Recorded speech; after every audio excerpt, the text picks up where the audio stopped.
بسم اللہ الرحمن الرحیم الحمدللہ رب العالمین الصلاة والسلام علیکہ یا سیدی یا رسول اللہ وعلا آلکہ واصحابکہ یا سیدی یا حبیب اللہ۔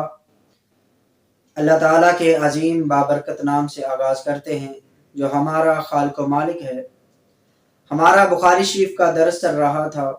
اس سے قبل ہم نے نبی رحمت رسول محتشم حضور خاتم النبیین صلی اللہ علیہ وآلہ وسلم کی 34 احادیث مبارکہ جو بخاری شریف کے اندر نقل کی گئی ہیں وہ پڑھنے کی سعادت حاصل کی تھی۔ آج اس سے آگے پڑھنے لگے ہیں۔ اللہ تعالیٰ سے دعا ہے اللہ تعالیٰ میری زبان پر کلمۃ الحق جاری فرمائے اور ہم سب کو اس پر عمل پیرا ہونے کی توفیق عطا فرمائے۔ آئیے دیکھتے ہیں بخاری شریف کی حدیث نمبر 35 وہ کیا ہے۔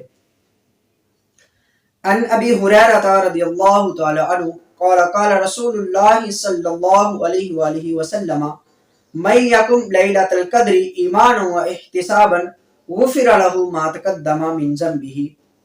حدیث نمبر 35 حضرت سیدنا ابو ہریرہ رضی اللہ تعالی عنہ سے مروی ہے۔ وہ فرماتے ہیں کہ نبی رحمت رسول محتشم صلی اللہ علیہ وآلہ وسلم نے ارشاد فرمایا کہ جو شخص لیلۃ القدر میں ایمان کے ساتھ اور ثواب پانے کی نیت سے قیام کرے گا اللہ رب العزت اس کے پچھلے سارے گناہ معاف فرما دے گا۔ سبحان اللہ۔ اس حدیث مبارکہ میں نبی رحمت رسول محتشم صلی اللہ علیہ وآلہ وسلم نے لیلۃ القدر کی فضیلت کو بیان فرمایا کہ جو بندہ ایمان کے ساتھ ثواب پانے کی نیت سے اللہ کی رضا کے لیے ریاکاری نہ ہو، کسی کو دکھانے کے لیے نہ ہو بلکہ ثواب حاصل کرنے کے لیے لیلۃ القدر کو قیام کرے گا تو میرا مالک اس کے تمام گناہ معاف فرما دے گا۔ سبحان اللہ۔ یہ اللہ رب العزت کا اپنے محبوب کی امت پر فضل اور کرم ہے، یہ خاص عنایت ہے اس کی کہ ایک رات کی عبادت کو اتنی فضیلت دی گئی کہ جو بندہ ایک رات عبادت کرے گا اللہ تمام گناہ معاف فرما دے گا۔ لیکن اس کا ہرگز یہ مطلب نہیں ہے کہ بندہ لیلۃ القدر میں تو عبادت کرے، ساری رات قیام میں گزار دے، سجدوں میں گزار دے، لیکن باقی سارا سال فرض نماز بھی نہ پڑھے۔ یہ بخاری شریف کی حدیث نمبر 35 تھی۔ آئیے دیکھتے ہیں بخاری شریف کی حدیث نمبر 36۔ بخاری شریف کی حدیث نمبر 36 بھی جناب سیدنا ابو ہریرہ رضی اللہ تعالیٰ عنہ سے مروی ہے۔ فرماتے ہیں عن النبی صلی اللہ علیہ وآلہ وسلم قال ان طلب اللہ لمن خرج فی سبیلہ لا یخرجہ الا ایمان بی و تصدیق برسلی۔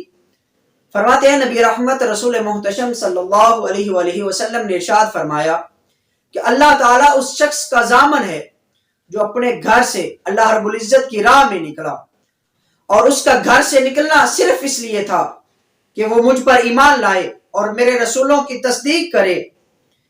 ان ارجعہ بما نال من اجر او غنیمت او ادخلہ الجنہ، تو رب فرماتا ہے کہ میں اس کو اس کے حاصل کردہ اجر کے ساتھ لوٹاؤں گا یا مال غنیمت کے ساتھ لوٹاؤں گا یا پھر اس کو جنت میں داخل کروں گا۔ ولولا ان اشک علی امتی ما قعدت خلف سریۃ، میرے محبوب نے فرمایا اگر میری امت پر دشوار نہ ہوتا تو میں کسی لشکر کے پیچھے بیٹھا نہ رہتا۔ اور فرمایا وَلَوَدِدتُّ أَنِّي أُقْتَلُ فِي سَبِيلِ اللَّهِ ثُمَّ أَحْيَا ثُمَّ أُقْتَلُ ثُمَّ أَحْيَا ثُمَّ أُقْتَلُ۔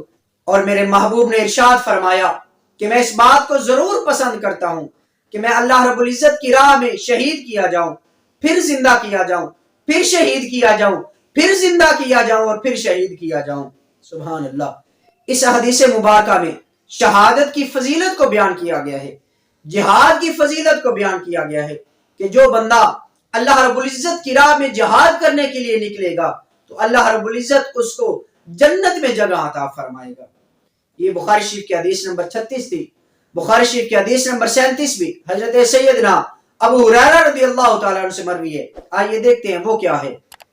عن ابی ہریرہ رضی اللہ تعالیٰ عنہ ان رسول اللہ صلی اللہ علیہ وآلہ وسلم قال من قام رمضان ایمانا و احتسابا غفر له ما تقدم من ذنبہ۔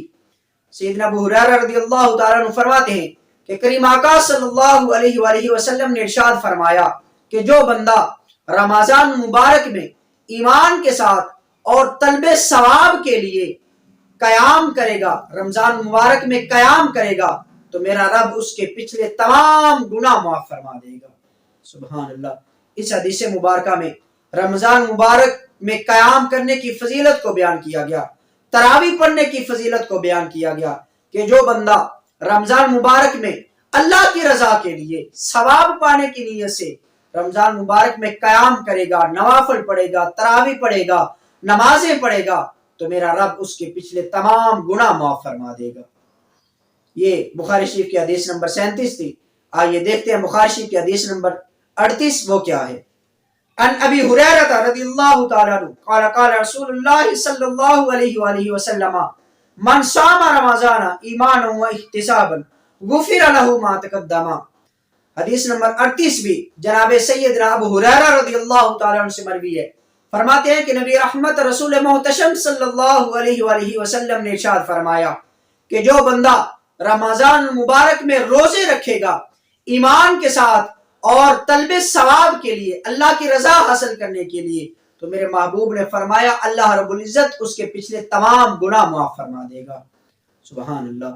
اس حدیث مبارکہ میں رمضان مبارک میں روزے رکھنے کی فضیلت کو بیان کیا گیا کہ جو اللہ کی رضا کے لیے روزے رکھے گا تو اللہ پاک اس کے گناہوں سے درگزر فرما لے گا۔ اللہ پاک مجھے اور آپ کو عمل کرنے کی توفیق عطا فرمائے۔ وآخر دعوانا ان الحمد للہ رب العالمین۔